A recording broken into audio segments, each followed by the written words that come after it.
Hello दोस्तों, स्वागत है आपका अपने यूट्यूब चैनल में।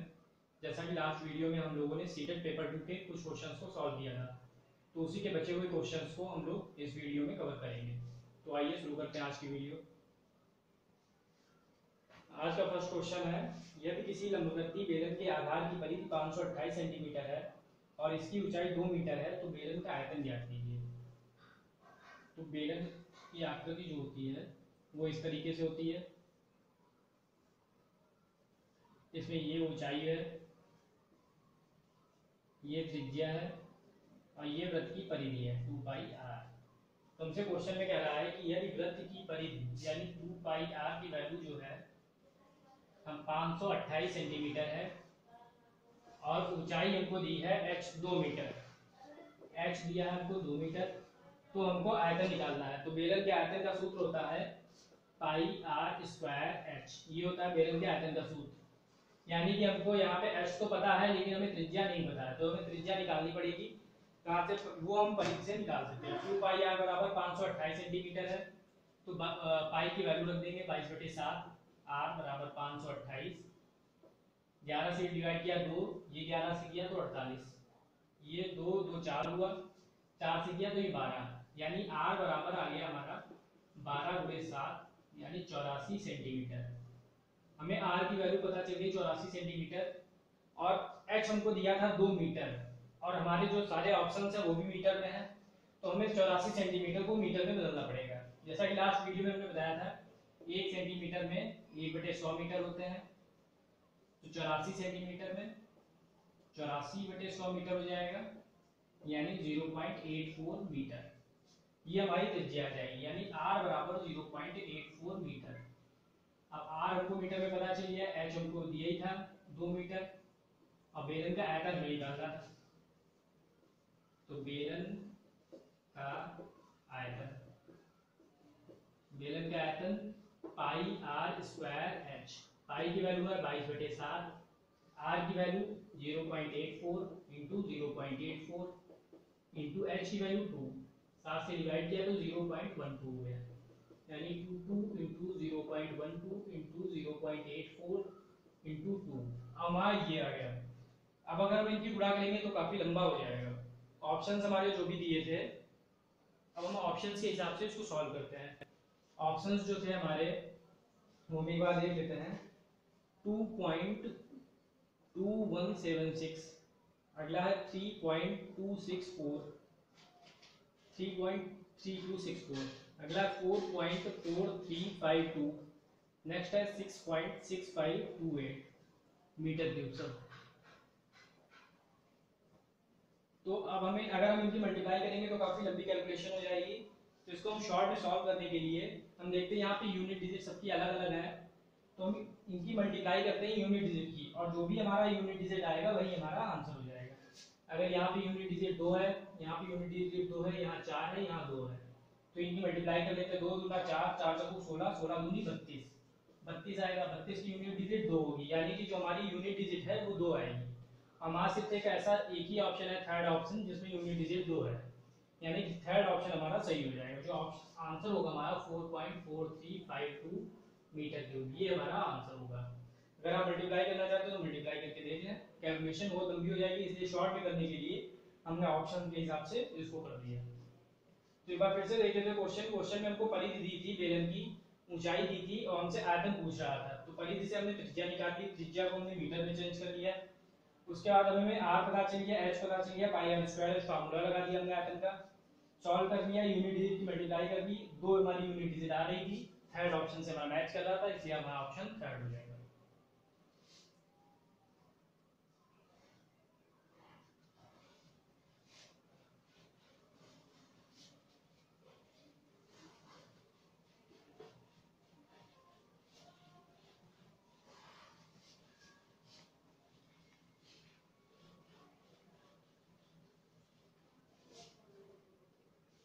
अगला क्वेश्चन देख लेते हैं। अगले क्वेश्चन में कह रहा है किसी चतुर्भुज का क्षेत्रफल 227.2 सेंटीमीटर है।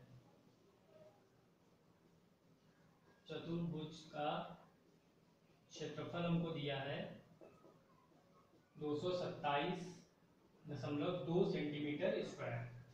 इसका एक विकर्ण पर उसके सम्मुख शीर्षों से डाले गए लंब की लंबाइयां 7.2 सेंटीमीटर और 8.8 सेंटीमीटर है, तो हमें विकर्ण की लंबाई निकालनी है। तो अब हम चतुर्भुज देख लें, तो चतुर्भुज कुछ इस तरीके से बनता है। इसका विकर्ण ये हो गया। अब हम इसको मान लेते हैं अगर ए बी सी डी। अब इसके विकर्ण पर सम्मुख शीर्षों से, यानी ए से एक डाला गया लंब और एक सी से डाला गया लंब, दोनों की लंबाइयां हमको दी हैं 7.2 सेंटीमीटर। एक ये मान लिया 7.2 और ये 8.8 सेंटीमीटर। इसको अगर मान लें h1, इसको मान लें अगर हम h2, तो हमसे क्वेश्चन में पूछ रहा है कि विकर्ण की लंबाई क्या होगी। तो विकर्ण, तो चतुर्भुज का क्षेत्रफल का सूत्र होता है, चतुर्भुज का क्षेत्रफल का सूत्र होता है 1/2 ब्रैकेट में h1 plus h2 into D. ये चतुर्भुज के क्षेत्रफल का सूत्र होता है। अब हमको चतुर्भुज का क्षेत्रफल दिया है 227.2 सेंटीमीटर स्क्वायर। तो चतुर्भुज के क्षेत्रफल की जगह 227.2 रख दिया, 1/2। h1 की जगह हमको पता है 7.2, h2 की पता है 8.8, d की वैल्यू हमको नहीं पता है, तो ये d हो गया। अब हम इसकी मल्टीप्लाई कर लेंगे, ये हो जाएगा 227.2 बराबर 1/2। इनको अगर हम जोड़ेंगे तो 8 2 10, 8 7 15 और 1 16.0, यानी कि 16 इंटू ये डिवाइड कर दिया, ये 8 बचा। अब ये इधर 227.2 बराबर 8 डी बचा, तो डी बराबर हो गया 227.2/8। तो 8 दूनी 16 बचा 6, 8 8 64, 8 चौकू 32, यानी 28.4।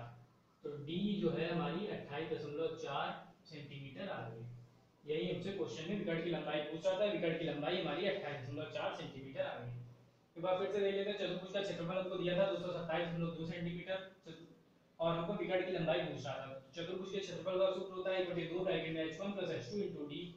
सारी वैल्यूज को पुट कर दिया, सॉल्व कर दिया, डी की वैल्यू हमारी आ गई 28.4 सेंटीमीटर।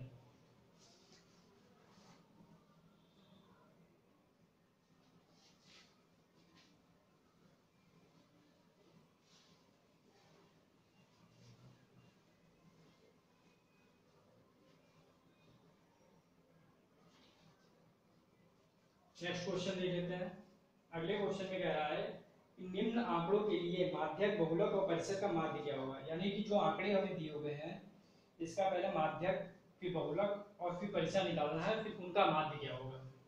तो आंकड़े हमको दिए हैं 11, 25, 0, 8, 25, 30, 44, 50, 30, 18, 20, 17, 11, 9, 24, 25, 29, ये हमको आंकड़े दिए हैं। अब क्वेश्चन में हमसे कह रहा है कि माध्यक, बहुलक और परिसर का माध्य क्या होगा। तो माध्यक, बहुलक और परिसर निकालने के लिए सबसे पहले हम इनको आरोही क्रम में लगाएंगे। आरोही क्रम में लगाने के लिए सबसे छोटी संख्या यानी 0, ये 0 हो गया हमारा। उसके बाद हम देखते हैं 9 हो गया। अब हमारा 11, ये एक बार 11, यहाँ एक बार 11, तो 2 बार 11 हो गया। यहाँ पे 8 छूट रहा था, यानी 9 से पहले 8 आएगा। 0, 8, 9, 11, 11। 11 के बाद हम देखते हैं अगली संख्या कौन सी होगी, 17 फिर 18, 17 फिर 18, यानी 17 हो गया, 18 हो गया। अब 20 आ जाएगा, तो 20 हो गया।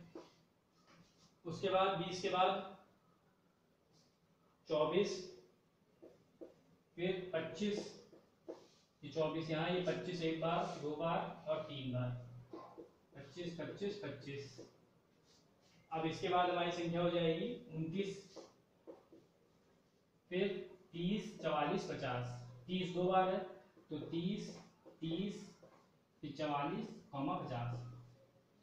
1 2 3 4 5 6 7 8 9 10 11 12 13 14 15 16 17 पद थे नीचे। 1 2 3 4 5 6 7 8 9 10 11 12 13 14 15 16 17, यानी सारे पद हमने आरोही क्रम में लिख लिए हैं।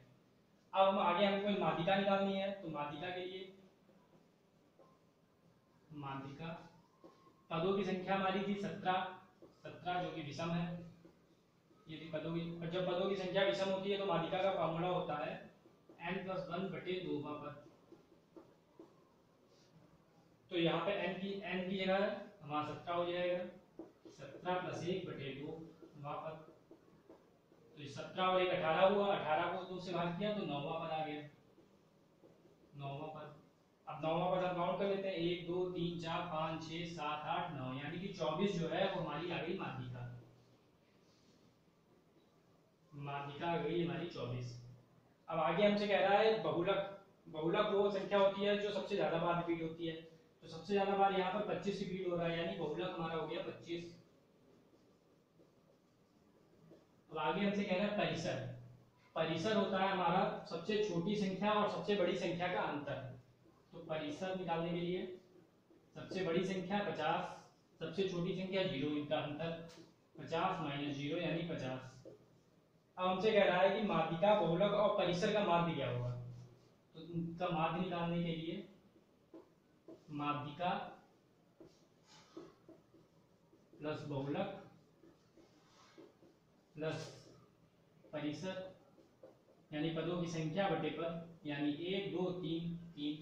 तो माध्यिका कितनी आई थी हमारी 24, बहुलक हमारा आया था 25 और परिसर आया था 50/3, जोड़ देंगे, ये हो गया 99, 5 4 9 और 5 2 7 तो 9/3, डिवाइड कर दिया 33, यानी जो हमारे तीनों का माध्य आएगा वो 33 आएगा। एक बार फिर से देख लेते हैं क्वेश्चन में हमको संख्याएं दी थी, कह रहा था इनकी माध्यिका, परिसर और माध्यिका, माध्यिका, बहुलक और परिसर का माध्य क्या होगा। तो सबसे पहले हम इनने सारे डिजिट्स को हमने जो है आरोही क्रम में लिख लिया, फिर हमने पदों की संख्या को काउंट किया, n बराबर जो हमारा 17 विषम आया था, जब पदों की संख्या विषम होती है तो n+1/2 पद लगाते हैं, इससे हमारा 9वां पद आ गया, 9वां पद था हमारा 24, तो माध्यिका हमारी 24 हो गई। फिर हमने बहुलक निकालना था, बहुलक वो पद होता है जो सबसे ज्यादा बार रिपीट होता है, तो बहुलक हमारा 25 हो गया। फिर परिसर यानी सबसे बड़ी संख्या और सबसे छोटी संख्या का अंतर, 50 में से 0 घटाया 50। अब इन तीनों का माध्य निकालना था, तो माध्य बराबर माध्यिका प्लस बहुलक प्लस परिसर बटे 3, क्योंकि पदों की संख्या 3 है बटे 3, तो 24 + 25 बटे 50, सॉल्व कर दिया 33 हमारा आंसर आ गया।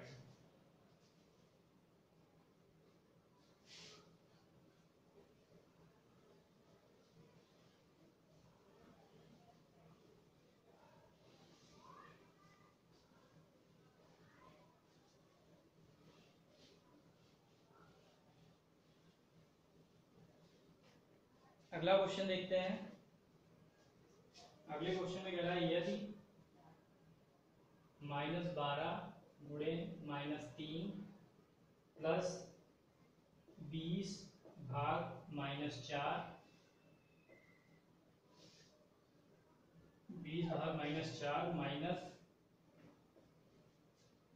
-24 भाग 8 -16 भाग -2 बराबर -28 भाग 7 प्लस x। तो x की वैल्यू हमको इसमें से निकालनी है, तो x का मान निकालने के लिए क्या करेंगे, सबसे पहले हम ब्रैकेट सॉल्व करते हैं। 20 भाग -4, 20 को 4 से भाग देंगे 5, माइनस चिन्ह था तो ये -5 हो जाएगा। ऐसे ही 8 को भाग देंगे -24 से तो -3। ऐसे अब हम इधर ये वाला सॉल्व कर लेते हैं, 16 को 2 से भाग दिया तो 8, माइनस चिन्ह था तो माइनस करा दिया, ऐसे यहाँ पे भाग दिया तो -4 प्लस x। हम इनकी कैलकुलेशन करते हैं, माइनस माइनस की मल्टीप्लाई प्लस हो जाएगी, और 12 और 3 की गुणा 36 हो जाएगा, प्लस। आप ब्रैकेट सॉल्व करते हैं, -5 माइनस माइनस मिलके प्लस हो गया, माइनस माइनस ये माइनस माइनस मिलके प्लस हो गया, बराबर -4 प्लस x। यहाँ पर 36 प्लस -5 को 1 से 3 गया तो ये बचा 2, 36 - 2 + 8 बराबर -4 प्लस x। अब 36 8 44, 44 में से 2 गया 42, 42 बराबर -4 प्लस x बराबर 42 + 4, यानी x की जो वैल्यू आ गई हमारी 46। यही हमारा आंसर है। क्वेश्चन देखते हैं।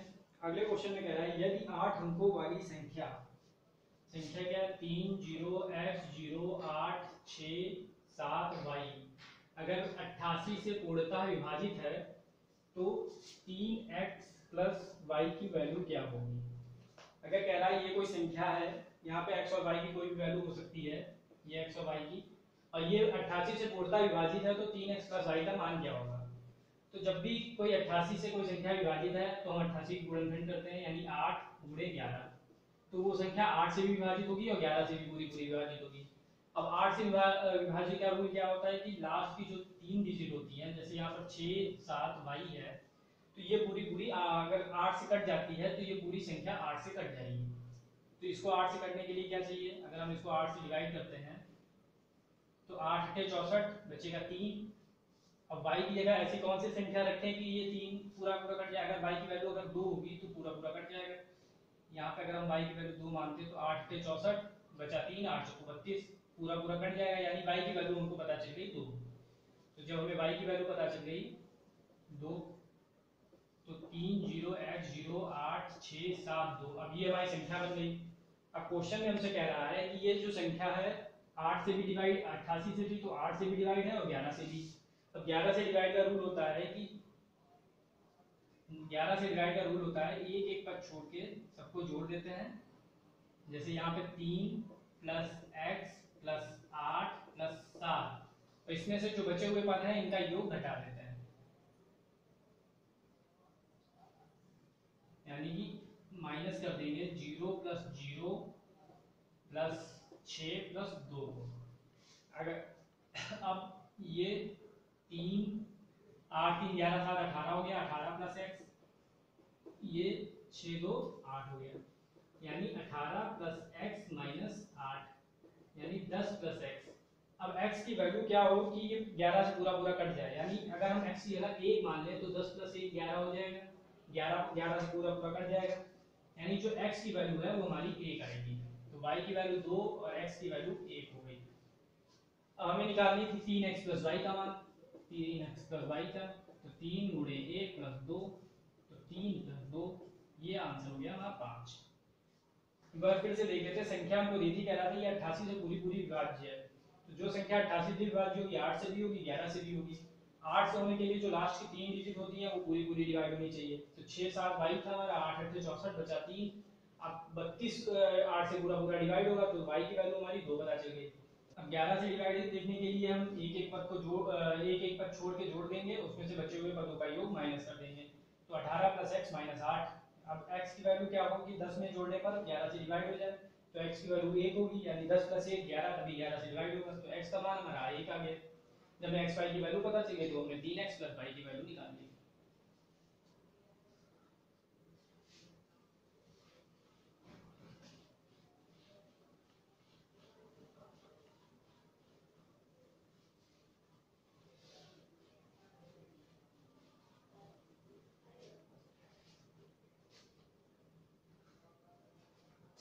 नेक्स्ट क्वेश्चन देख लेते हैं। अगले क्वेश्चन में कह रहा है कि त्रिभुज ABC और त्रिभुज ADB का एक उभयनिष्ठ आधार AB है। तो मान लेते हैं एक उभयनिष्ठ आधार AB। अब कह रहा है कि दोनों त्रिभुज AB के एक ही ओर स्थित है और DA लंब है AB पर, यानी ये DA लंब है AB पर। आगे क्वेश्चन में कह रहा है CB लंब है AB पर, तो यहाँ पर CB लंब है AB पर, ये भी इनसे बनने वाला त्रिभुज एक ये हो गया और एक ये हो गया। और आगे क्वेश्चन में कह रहा है कि AC और BD बराबर है, AC ये हो गया BD ये हो गया, AC = BD दिया हमको। तो हमसे पूछा है इनमें से कौन सा कथन सत्य होगा।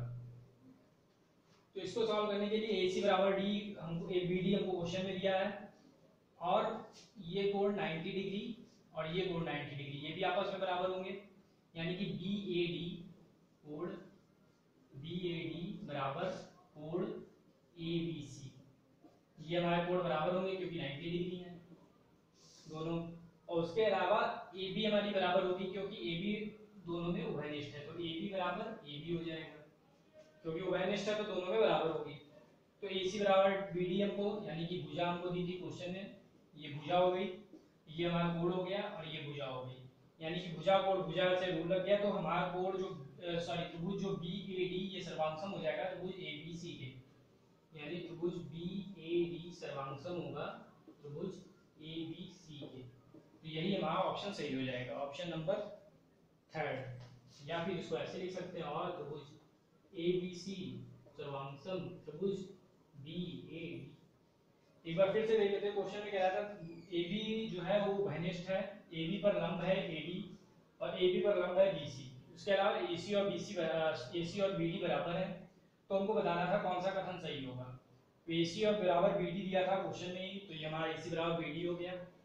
अब कोण बी ए डी, कोण बी ए डी और कोण ए बी सी ये बराबर था हमारा, क्योंकि दोनों ही 90 डिग्री है। और उसके अलावा ए बी जो है वो घनिष्ठ था, तो ए बी बराबर ए बी है।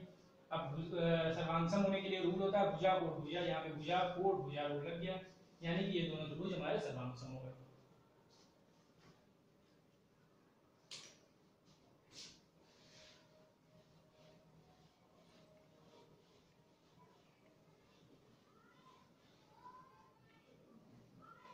नेक्स्ट क्वेश्चन देख लेते हैं। अगले क्वेश्चन में कह रहा है चार त्रिभुज की भुजाएं दी गई हैं।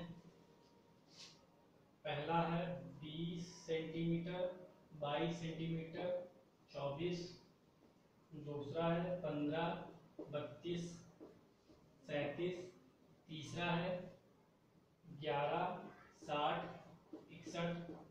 और लास्ट है 19, 40, 41। ये हमको भुजाएं दी गई हैं चार त्रिभुजों की।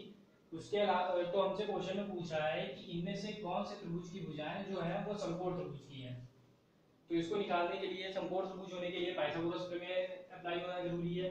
पाइथागोरस प्रमेय क्या होता है, जो कर्ण पर बराबर होता है, जो कर्ण का स्क्वायर होता है वो बराबर होता है, कर्ण का स्क्वायर जो होता है वो लंब का स्क्वायर प्लस आधार के स्क्वायर के बराबर होता है।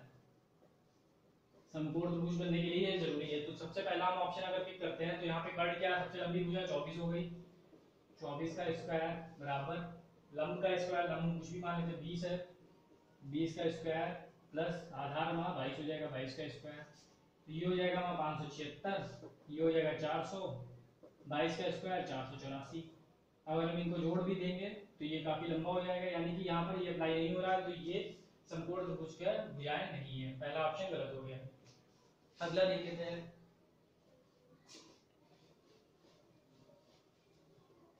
अगले में कह रहा है 15, 32 और 37, यानी यहाँ पर 37 हो गई कर्ण, तो 37 का स्क्वायर, 15 का स्क्वायर प्लस 32 का स्क्वायर, यानी कि 37 का स्क्वायर, 15 का स्क्वायर और 32 का स्क्वायर है जो हमारा वो बराबर होना चाहिए।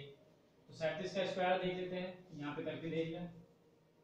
37, 37, 7 7 49, 7 या 21, 4 25, 7 या 21, 3 या 9 और 1 9 और 2 11। तो ये हो गया 9, 6, 3 1369। 37 का हो गया 1369, 25 का हो गया 225 और 32 का हो गया 1024। अब अगर हम इनको जोड़ेंगे तो ये हो जाएगा 5 4 9, 2 2 4, 3 13, 1369 बराबर 1349, यानी ये भी गलत है, तो ये भी हमारा ऑप्शन गलत हो जाएगा।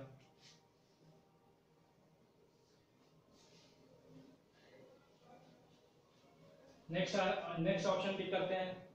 11, 60, 61, यानी 61 वहां कर्ण हो गया, 61 का स्क्वायर बराबर लंब का स्क्वायर यानी 11 का स्क्वायर प्लस 60 का स्क्वायर। अब यहाँ पर इसको सॉल्व करके देखते हैं। तो 61 का स्क्वायर यानी कि 37 21 हो गया, 11 का स्क्वायर यानी 121 हो गया, 60 का स्क्वायर यानी 3600 हो गया।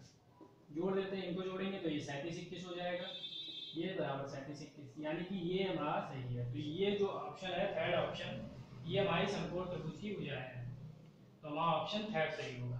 क्वेश्चन में हमको चार त्रिभुज की भुजाएं दी थी, पूछ रहा था कौन से समकोण त्रिभुज की भुजाएं हैं। तो समकोण त्रिभुज की भुजा होने के लिए ये पाइथागोरस प्रमेय अप्लाई होना जरूरी है। तो हमने देखा कि थर्ड क्वेश्चन में हमारे थर्ड ऑप्शन में हमारी पाइथागोरस प्रमेय अप्लाई हुई, तो थर्ड ऑप्शन हमारा सही ऑप्शन होगा।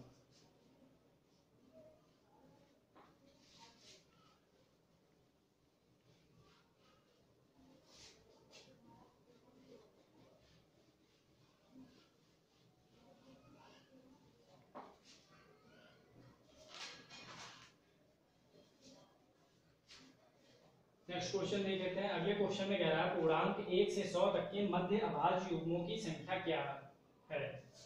तो मध्य अभाज्य युग्म वे युग्म होते हैं, अभाज्य युग्म वे युग्म होते हैं जिनके बीच में सिर्फ 2 का गैप हो, और जिनके बीच में सिर्फ 2 का गैप हो और अभाज्य संख्या जैसे 3, 5, आगे देखते हैं, इनके बीच में वो 2 का गैप है। फिर 5,7 इनके बीच में भी 2 का है। उसके अलावा अगली 11,13, फिर 17,19, फिर 21 कट जाएगी, 23, 25, 27, 17,19, फिर उसके बाद 29,31, फिर उसके बाद 45,43, सॉरी 57, वो सॉरी 59,61, 59,61, उसके बाद आएगी 71,73। यानी कि अभाज्य युग्म होते हैं जिनके बीच में 2 का डिफरेंस होता है। ऐसी 2 अभाज्य संख्या है तो 3,5, 5,7, 11,13, 17,19, 19,31, 41,43, 59,61, 71,73। 1 से 100 के बीच में इतनी ही अभाज्य संख्याएं हैं जिनके बीच के अंतर 2 है। और अभाज्य संख्या भी है तो कितनी हुई, 1, 2, 3, 4, 5, 6, 7, 8, यानी 1 से 100 के बीच 8 अभाज्य युग्म होंगे। तो 8 हमारा आंसर हो जाएगा।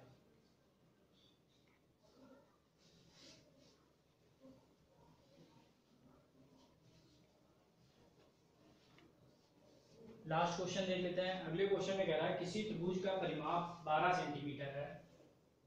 त्रिभुज का परिमाप 12 सेंटीमीटर है तो इस प्रकार कितने त्रिभुज संभव है। क्वेश्चन में कह रहा है कि अगर किसी त्रिभुज का परिमाप 12 सेंटीमीटर है तो इस प्रकार के कितने त्रिभुज संभव है।